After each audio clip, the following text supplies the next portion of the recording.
Hey guys, Weekly Piano here. Here's another video for you. We have a question from Jordan, and he says, I've been trying to improvise, and my process is pick a chord progression and play melodies, notes from scales that include the chord notes. I can make some kind of improvisation, but the melodies just don't seem to have a theme or seem to go anywhere. I know there are probably many ways to make improvisation more complex and pleasing to the ears, which is what improvisation is all about, question mark. But what are some starting tips you can give to beginners? All right, now this is a really important question for musicians, beginners and advanced musicians alike, because one big mistake that a lot of people make is thinking that the more complex your solos are, the better they'll sound.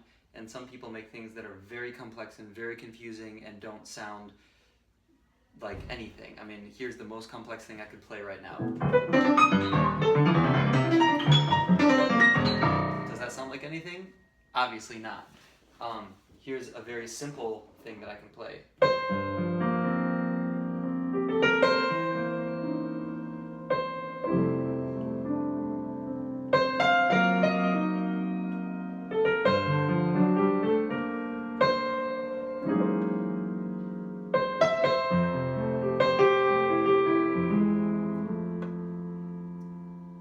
Right? A lot more simple and a lot more musical.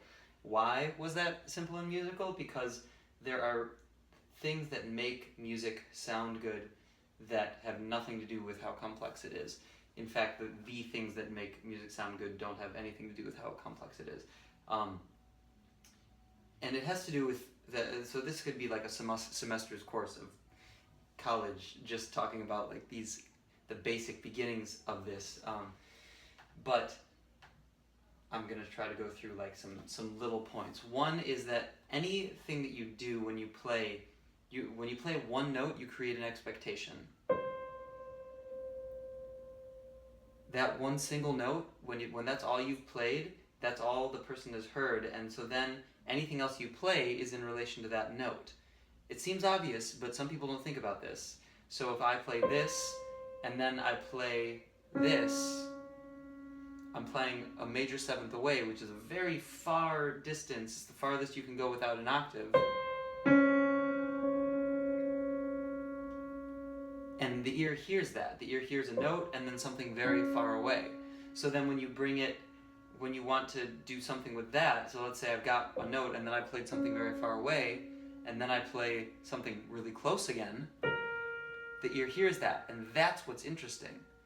It's not like how many notes you've played or the rhythms or what. I mean, it's sometimes you can do the same thing with rhythm, but it's the musical content, which this is a note very far away, and then a note closer. And there's a melody that does exactly that. I can't remember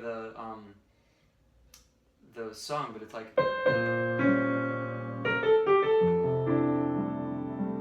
You know that where it.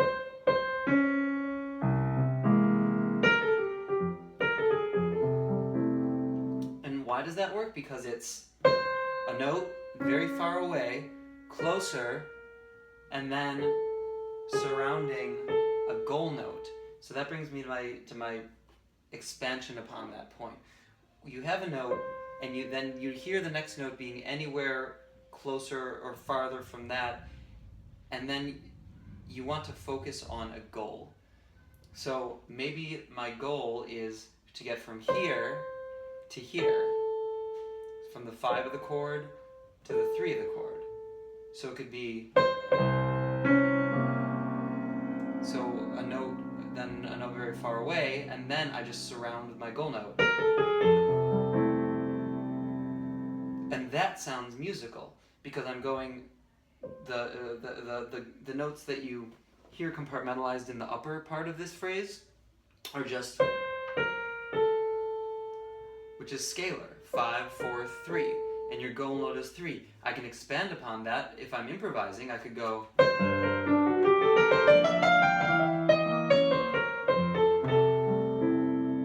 Or.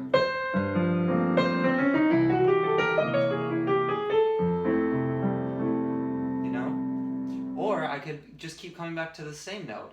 and using contour, going down a ways and up a ways and then landing back to my original note, and that's the thing that the ear hears is something really pretty.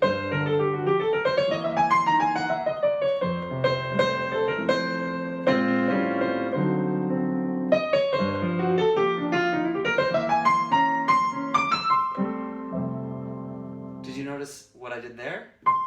I ended not on this note, on the 5 of the chord. By the way, I'm in F, so when I say 5, I'm talking about C. But I landed on the C an octave above, which the ear hears as the same note, but higher, which is a crazy thing, that a note could be the same, but higher. And you can use that to your advantage when you're creating these contours, because you could go way up and then way down, down, down, down, and have the same note lower, which would be there. So like, that I'm diving into contour now. Contour is going high and low, like we up and down. So this is like playing with contour it's exactly what I'm doing right now. I'm playing with contour and then going back to the single note that I started on, which is a great way to be musical. And you listen to a lot of people play, and they do this, but they do it in very sometimes they do it in very subtle ways. But if you notice, almost any of the great players, you look at the notes they're focusing on, and they're always deviating from that note and coming back to it. So just doing like this basic progression.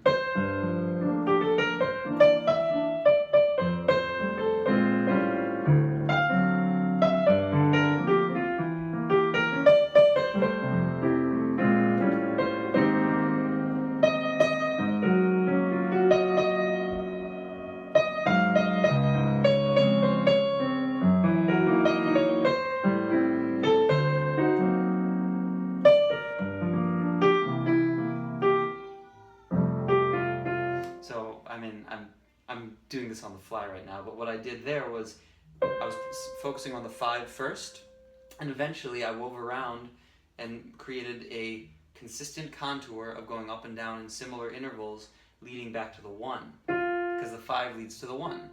Another musical facet. If you're on the 5, this is something you probably know already. 5 to the 1. So you can use that to your advantage also when you're creating music.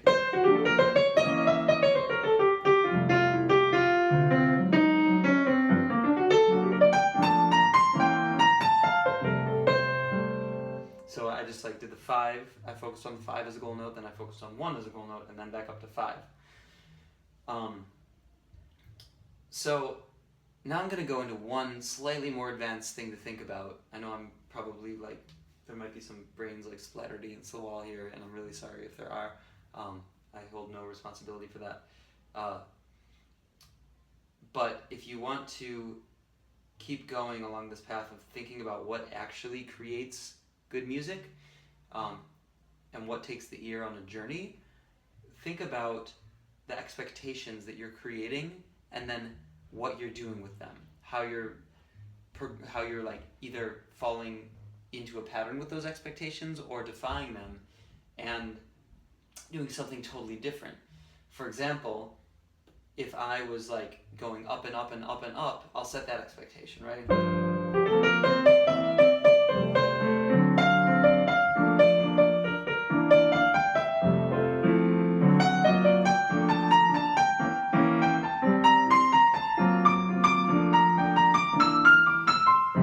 Still going up, right?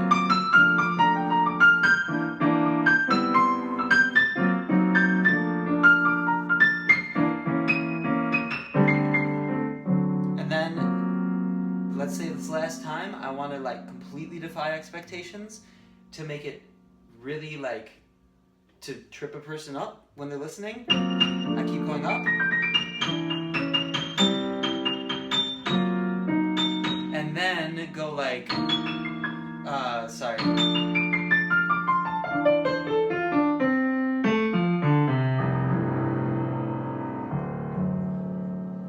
So I was going up and up and up and up and up and up and up, and then way down. And the ear hears that. It's an obvious thing. It's like higher, higher, higher, higher, higher, way lower.